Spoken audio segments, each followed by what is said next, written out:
Story time on how I found out my husband has a girlfriend. So yes, guys, it has been confirmed. He has a girlfriend, a real live girlfriend, live and in color, baby, girlfriend. So with that being said, on Sunday, I overheard him talking to our son about his mom's trial. A lot of you don't know, but I was banned from going to the trial. I was banned from the family altogether about 2 weeks ago. So I was not privileged to go and see how the sentencing went for Hirschman murderer.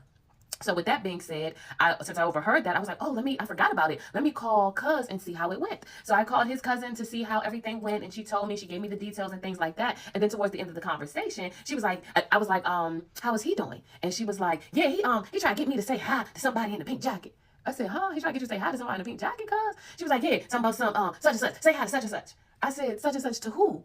She was like, I don't know, some girl. I said, he bought a girl to the sentencing? She said yes, and tried to get me to say hi to her. Got a pink jacket on, some black pants. I didn't want to say hi to her. This is not the time or the place. I said, cuz, he has a girlfriend. He brought her to the trial. She's like, that's what it looked like. That's what it looked like. I'm like, that's what it is. Oh my goodness.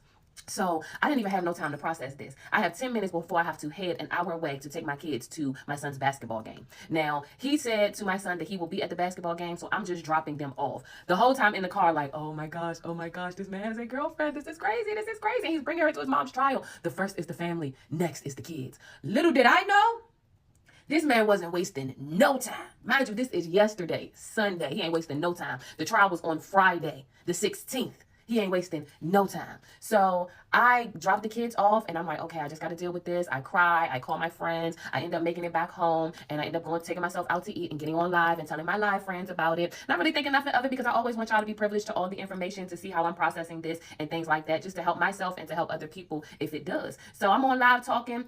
I get a phone call from the cousin. She like, yeah, he calling me, cussing me out for telling you. I'm like, why he mad at you? She like, I don't know why he thought that I wasn't going to tell you. That's not fair to them kids and stuff like that. He like, he tells her that she not his cousin no more. You Mallory cousin now. She said, and so what? And so what? I don't like how you doing them kids anyway. He like, all right, bet. She said, all right, bet.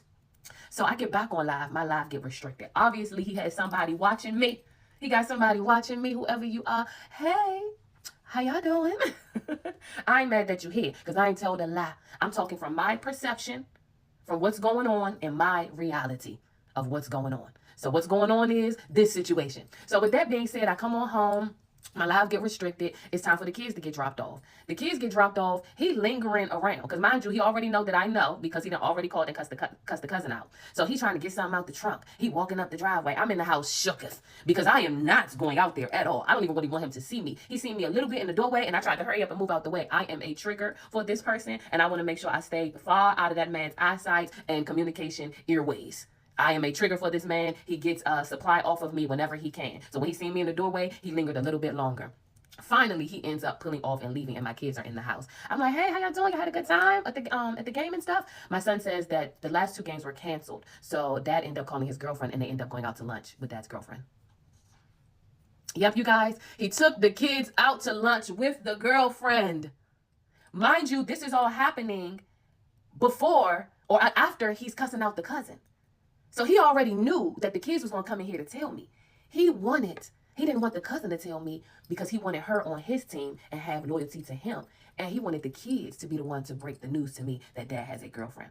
Baby girl calling her mommy. Son said, I don't see the problem. But what's the big deal about him having a girlfriend, Mom? I'm like, well, he is married, son. He is still married. And you know, your father can do whatever he wants. But you a good man. And I need you to pay attention to everything that's happening around you. You love these people. You be kind to these people. You treat these people how I taught you to be raised, how I raised you. But you always stay watching. You always stay vigilant. So yeah, y'all, that's how I found out that he has a girlfriend. He took the kids out to lunch with her yesterday, and he took her to his mom's trial on Friday, and he is displaying her in front of everybody. I pray for her and her safety and her mental well-being because I'm getting out. I'm getting out. I'm getting out. I'm out. I will admit it was devastating yesterday. I cried a lot because, not for the simple fact that he has a girlfriend, but more so because my children have still not healed from their parents getting a divorce. It is so new to them. He just left our home on April 13th of 2025. It is now currently May 19th, 2025. So they've only had a little bit over a month to even understand what is actually happening. And they're just kids. They don't understand what's actually happening. They haven't had time to process. But now you're throwing in another curveball to have to force them to process and now force them to choose. You know, I really like this lady. She's a beautiful woman. She's kind to us. But we do have a mom. Like, you're putting too much on them. You put too much on them. I also must say that this must be giving some grade A supply he got going on. So we're going to have to be mindful and be careful and pray for my children, because this grade A supply is with a married man who is selling his home and displacing his children and dating you and putting you in front of his children immediately. This is grade A supply. So he's going to keep you around for a very, very long time. You just be mindful of what's going on. Anyway, I am happy for you guys, because when I get my man, I'm keeping him in the cuts. I don't care if I get my man a year from now, 2 years from now, whenever. When my man comes, I'm keeping him in the cut. We grown. I don't need to put him on Front Street and display. I want to enjoy my man by myself while you have your weekend visitations or your 1 week old visitations, whatever we decide to do. When my kids is over there with you, I'll be over here with my man. I'll be over here with my man.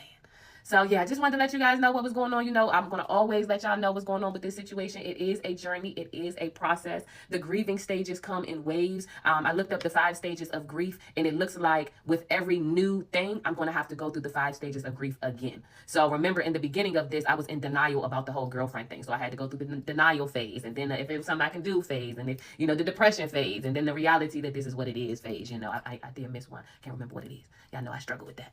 So, yeah, with each new phase that this man puts on us, I have to go through a grieving process. So I've grieved the girlfriend, and that's what it is, y'all.